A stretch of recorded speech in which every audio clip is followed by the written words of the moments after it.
জাতীয় ক্রীড়া পরিষদের পুরাতন ভবন ভেঙে মাল্টিপারপাস বিল্ডিং করার পরিকল্পনা করছে সরকার, জানিয়েছেন যুব ও ক্রীড়া উপদেষ্টা আসিফ মাহমুদ সজীব ভুঁইয়া।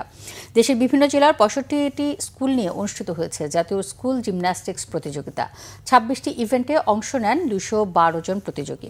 বর্তমান সরকারের তারুণ্যের উৎসব আয়োজনের অংশ হিসেবে দ্বিতীয়বারের মতো এই আয়োজন করেছেন জিমন্যাস্টিক্স ফেডারেশন।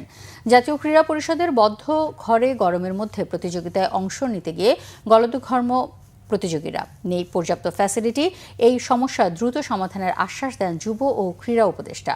জানান, জাতীয় ক্রীড়া পরিষদের পুরাতন এই ভবন ভেঙে নতুন মাল্টিপারপাস সেন্টার করার পরিকল্পনা করেছে সরকার, যেখানে জিমন্যাস্টিক্স সহ অন্যান্য ইনডোর গেমসগুলো আধুনিক সুযোগ সুবিধা সহ স্থানান্তর করা হবে।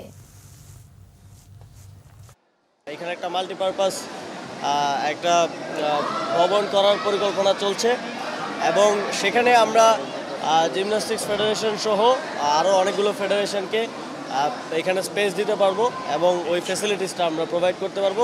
এটা পরিকল্পনার পর্যায়ে আছে। জানেন আপনারা যে এই ভবনগুলো অনেক পুরাতন হয়ে গেছে এবং ঝুঁকি আছে, সুতরাং আমরা নতুন করে একটা মাল্টিপারপাস ভবন এখানে করতে চাই, যাতে করে আমরা আরও বেশি অ্যাকোমোডেট করতে পারি।